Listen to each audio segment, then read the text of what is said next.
السلام علیکم ورحمۃ اللہ وبرکاتہ۔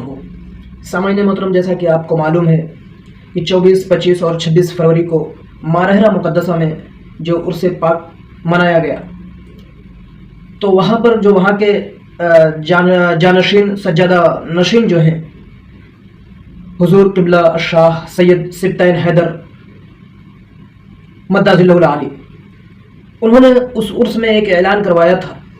ویسے تو اعلان کی فہرست ان کی بہت لمبی ہے، بٹ اس میں جو نمبر 8 نمبر پہ جو انہوں نے اعلان کروایا تھا، وہ اعلان اس عنوان پر تھا کہ جو ترتیب خلافت کے حساب سے جو حضرت ابوبکر، حضرت عمر اور حضرت عثمان، اس کے بعد میں مولا کائنات حضرت علی علیہ الصلوۃ والسلام، تو اس ترتیب خلافت سے ترتیب افضلیت کو ہم نہیں ناپ سکتے ہیں۔ یہ حضرت سبطین حیدر زیدی رحمہ اللہ نے یہ اعلان کروایا۔ تو اب چونکہ جہاں کہیں آج کے اس دور میں جہاں کہیں بھی کوئی جب مولا کا عاشق محب اہل بیت اطہار علیہ الصلوۃ والسلام جب دنیا کے سامنے حقیقت بیان کرنے لگتا ہے، اور جب دنیا کو محبت اہل بیت اطہار علیہ الصلوۃ والسلام پر قائم و دائم رہنے کی وعظ و نصیحت کرتا ہے، تب اس کے پیچھے، اس کے سامنے، اس کے ہر طرف سے، مطلب آگے سے، پیچھے سے، ادھر سے ادھر سے، ہر طرف سے ناصبیت اور یزیدیت میں پنپنے والے جتنے لوگ ہیں، سب ان کے ان باتوں کو گرفت میں لیتے ہیں کہ جو نہ قرآن و حدیث سے وہ ثابت کر سکتے ہیں، نہ اور کسی چیز سے ثابت کرتے ہیں، سوائے اپنے من گڑھنت حدیثوں کے اور اپنی لفاظوں سے۔ ایسے ہی جب سید سبطین حیدر صاحب کا یہ بیان سامنے آیا کہ ترتیب خلافت سے ترتیب افضلیت کو ہم نہیں ناپ سکتے ہیں، اگر ترتیب خلافت دیکھیں گے تو ترتیب خلافت تو ٹھیک ہے، لیکن اگر یہاں پر افضلیت دیکھیں گے تو پوری کائنات میں بعد از محمد مصطفیٰ صلی اللہ تعالی علیہ وسلم سب سے افضل اور اعلیٰ مولا کائنات علیہ الصلوۃ والسلام کی ذات پاک ہے۔ اب میں آپ کے سامنے سب سے پہلے تو قرآن پاک اللہ کے کلام کہ ایک آیت کا ترجمہ اور آیت خود پڑھ کے بتاؤں گا کہ اللہ رب العزت نے کیا حکم دیا ہے۔ بسم اللہ الرحمن الرحیم۔ ان الذین یکتمون ما انزلنا من البینات والہدی من بعد ما بیناہ للناس فی الکتاب اولئک یلعنهم اللہ ویلعنهم اللاعنون ان الذین تابوا واصلحوا وبیناہ فاولئک اتوب علیہم وانا التواب الرحیم۔ یہ قرآن پاک سورہ بقرہ کی آیت نمبر 160 اور 159 آیت نمبر ہے۔ اللہ رب العزت ارشاد فرماتا ہے کہ بے شک جو لوگ ہماری نازل کی ہوئی واضح آیات اور رہنمائی کی باتوں کو چھپاتے ہیں، جبکہ ہم نے تو کتاب میں اسے لوگوں کے لیے خوب بیان کر دیا، تو انہی لوگوں پر اللہ تعالیٰ کی لعنت اور تمام لعنت کرنے والوں کی لعنت ہے، سوائے ان لوگوں کے جنہوں نے توبہ کر لی اور اپنی اصلاح بھی کر لی اور اس چھپائے ہوئے علم کو بیان بھی کر دیا، تو میں بھی ان پر مہربان ہو جاؤں گا اور میں بہت توبہ قبول کرنے والا، بہت مہربان ہوں۔ اس آیت کریمہ کا ترجمہ یہ ہے۔ اب ناظرین کرام، آپ سمجھ قرآن پاک میں ارشاد فرما رہا ہے کہ ہم نے تو ہر چیز کو، ہر بات کو واضح کر دیا ہے، اور یہ جب ہر چیز، جب جس انسان کو معلوم ہے، پتہ ہونے کے باوجود بھی اگر وہ چھپا رہا ہے، تو اس پر اللہ کی بھی لعنت ہے اور تمام لعنت کرنے والوں کی بھی لعنت ہے۔ تو ایسے ہی جب حضور قبلہ سید سبطین حیدر زیدی مدہ ذلہ العالی صاحب نے جب اعلان کروایا کہ سب سے افضل بعد محمد مصطفیٰ صلی اللہ تعالی علیہ وسلم سب سے افضل اور اعلیٰ مولا کائنات حضرت علی علیہ الصلوۃ والسلام کی ذات پاک ہے، تو ان کے اس بات کو گرفت کرتے ہوئے تو ایک مولوی صاحب ہیں جن کا نام ہے مولوی کلیم حنفی رضوی۔ یہ مولوی کلیم حنفی رضوی صاحب، اکثر میں نے انہیں اس جگہ پر پایا ہے جہاں پر کوئی محب اہل بیت علیہ الصلوۃ والسلام جب ذکر اہل بیت اطہار علیہ الصلوۃ والسلام قرآن و سنت کے مطابق، قرآن و حدیث کے مطابق بیان کرتا ہے، تو یہ مولوی کلیم حنفی رضوی ان کے اس بات کو گرفت کر کے عوام الناس کے اندر اپنی من گڑھنت حدیثوں کو پیش کر کے عوام کو گمراہ کرنا چالو کر دیتا ہے۔ یہ وہ مولوی مفتی کلیم حنفی رضوی صاحب ہیں جو کبھی بیدم شاہ وارسی کے اشعار پر انگلی اٹھاتے ہیں، تو کبھی مطلب ایسے لوگوں کے لیے تو علامہ اقبال نے کہا تھا کہ دستور تیرا اس شبیر نہیں ہے، بیان تیرا تخلیق ہے، تعمیر نہیں ہے، ہر ایک پہ لگا دیتا ہے تو کفر کا فتویٰ، نادان اسلام تیرے باپ کی جاگیر نہیں ہے۔ مطلب یہ یہ جب کسی کو چاہتے ہیں تو کافر بنا دیتے ہیں، مشرک بنا دیتے ہیں اور شیعت اور رافضیت کا فتویٰ لگا دیتے ہیں۔ یہ جب کوئی کام کرتے ہیں تب یہ ٹھیک ہے، یہ شریعت ہے، اور جب کوئی آل نبی اور اولاد علی کا ذکر کرتا ہے تو اس پر یہ اس کو غلط طریقے سے عوام الناس کے سامنے پیش کرنے لگتے ہیں۔ تو بہرحال کچھ بھی ہے، تو اب جیسے کہ مولا کائنات مولا علی علیہ السلام کی افضلیت پر انہوں نے انگلی اٹھایا ہے، تو میں سب سے پہلے تو امام شافعی رضی اللہ تعالیٰ عنہ کے اس قول کو آپ کے سامنے رکھنا چاہتا ہوں، جب امام شافعی رحمہ اللہ نے ارشاد فرمایا کہ اے اہل بیت اطہار علیہ السلام، آپ کی مقام و منزلت، آپ کی عزت و عظمت، آپ کی بڑائی، آپ کے رتبے کے لیے ہمارے لیے وہ دلیل کافی ہے کہ اگر کوئی شخص آپ اہل بیت اطہار علیہ السلام پر نماز میں درود نہیں پڑھے گا تو اس کی نماز قابل قبول نہیں۔ سب سے پہلا پوائنٹ، اگر نماز میں اہل بیت اطہار علیہ السلام پر درود نہیں پڑھنے سے نماز جیسی افضل ترین عبادت قابل قبول نہیں، تو بھلا بتائیے کون سی عبادت قابل قبول ہو جائے گی؟ تب اب میں آپ سے پوچھ رہا ہوں مولوی کلیم حنفی رضوی صاحب کہ کیا حضرت ابوبکر صدیق نماز نہیں پڑھتے تھے؟ کیا حضرت عمر نماز نہیں پڑھتے تھے؟ کیا حضرت عثمان نماز نہیں پڑھتے تھے؟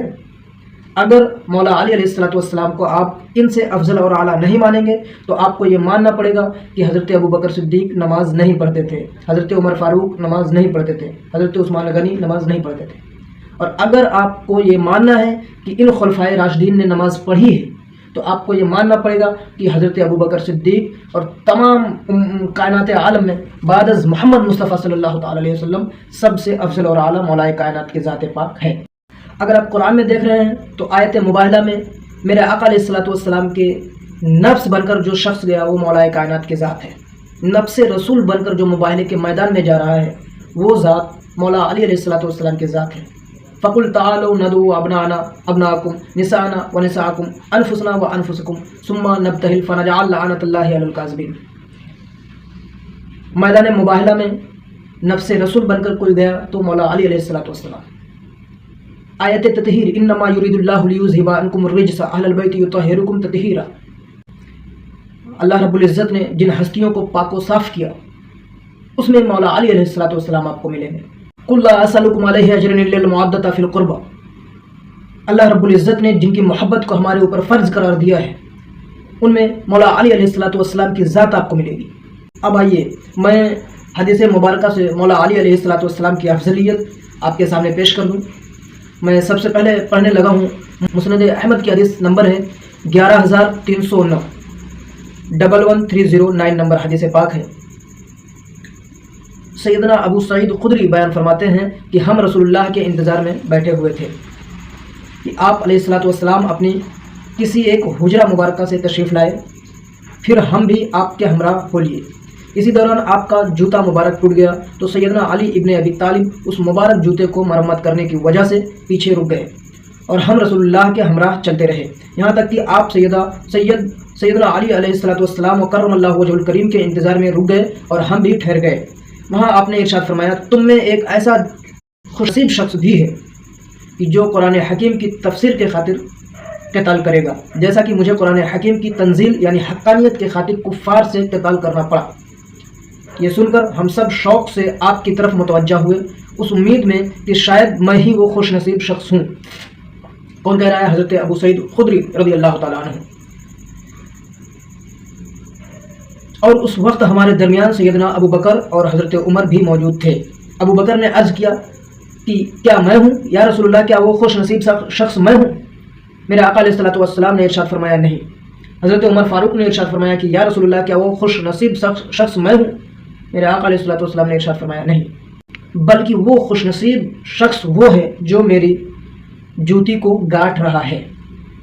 اب جتنے بھی صحابہ اکرام وہاں پر تھے سب دوڑے مولا کائنات مولا علی علیہ السلام کے طرف تاکہ میں ان کو یہ خوش خبری سناؤں کہ میرے آقا علیہ السلام نے آپ کے متعلق یہ بات کہی ہے۔ جب صحابہ اکرام پہنچے مولا علی سے اس بات کی گفتگو کی انہوں نے تو مولا علی سن کر مسکرانے لگے۔ تو صحابہ اکرام عرض کر رہے ہیں کہ جب مولا علی علیہ السلام مسکرانے لگے تب ہمیں معلوم پڑا کہ شاید یہ بات مولا علی علیہ السلام کو پہلے سے ہی پتہ تھی۔ اب یہ مسند احمد کی حدیث نمبر جو میں نے آپ کو بتایا، مسند احمد کے علاوہ اگر آپ دیکھیں گے تو المستدرک للحاکم اور سنن نسائی الکبریٰ کی حدیث میں بھی یہی حدیث موجود ہے۔ المستدرک للحاکم کی حدیث نمبر ہے 4621 المستدرک للحاکم میں. اس کے بعد میں سنن نسائی الکبریٰ کی حدیث اگر آپ دیکھیں گے تو 8457 نمبر حدیث پاک ہے.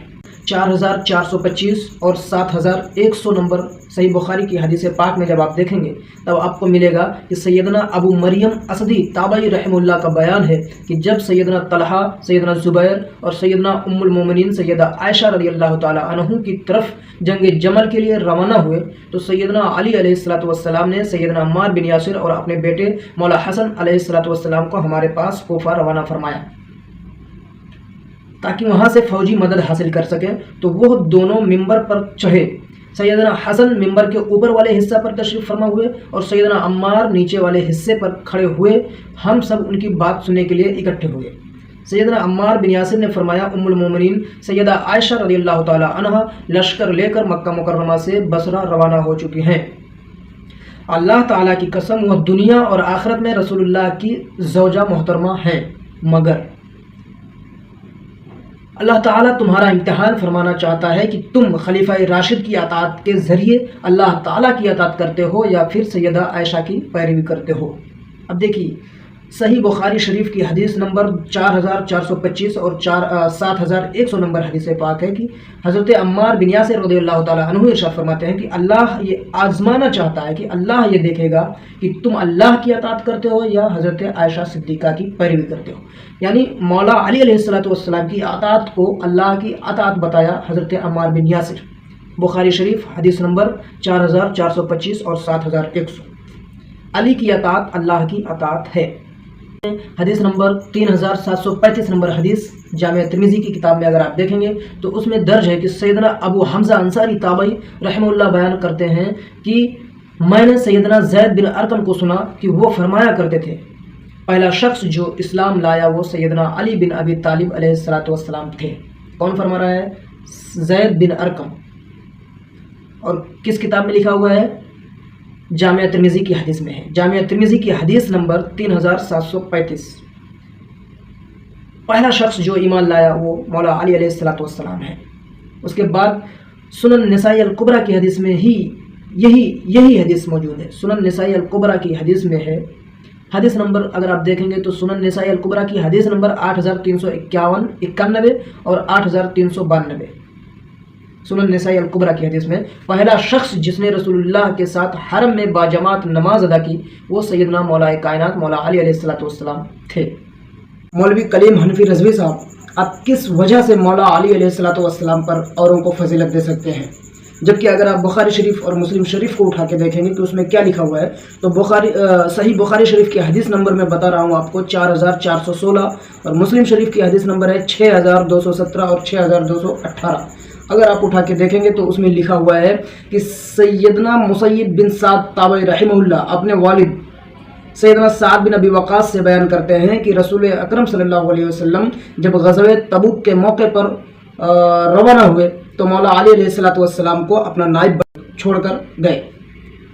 تو جب مولا علی علیہ الصلوۃ والسلام کو حضور اکرم اپنے ساتھ میں نہیں لے جا رہے تھے بلکہ اپنا نائب بنا کر لوگوں کے درمیان انہیں چھوڑ کے جا رہے تھے تو مولا علی علیہ الصلوۃ والسلام کو اس بات پر اعتراض ہوا. انہوں نے سوچا کہ اے میرے آقا علیہ الصلوۃ والسلام آخر کیا وجہ ہے کہ آپ ہمیں اپنے ساتھ نہیں لے کے جا رہے ہیں؟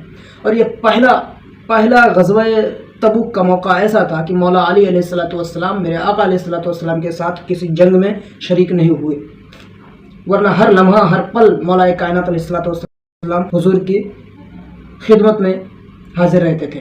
تو میرے آقا علیہ الصلوۃ والسلام نے ارشاد فرمایا کہ اے علی کیا آپ اس بات پر خوش نہیں ہیں کہ آپ کی میرے ساتھ وہی نسبت ہے جو ہارون کی نسبت موسیٰ سے تھی اور میرے بعد کوئی نبی نہیں.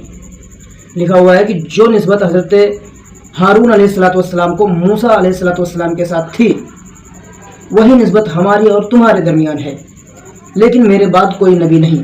اس سے یہ پتہ چلا کہ اگر میرے آقا علیہ الصلوۃ والسلام کے بعد نبوت باقی ہوتی تو سوائے مولا کائنات علیہ الصلوۃ والسلام کے کوئی اور دوسرا نبی نہ ہوتا. مولوی کلیم حنفی صاحب کس وجہ سے مولا علی علیہ الصلوۃ والسلام کی افضلیت کا انکار کر رہے ہیں، جبکہ آپ دوسری حدیث میں دوسری جگہ پر اگر صحیح مسلم میں آپ دیکھیں گے 6220 نمبر حدیث، سنن نسائی الکبریٰ کی 8439 نمبر حدیث جب دیکھیں گے آپ تو پتہ آپ کو یہ چلے گا کہ جب سیدنا عامر بن سعد بن ابی وقاص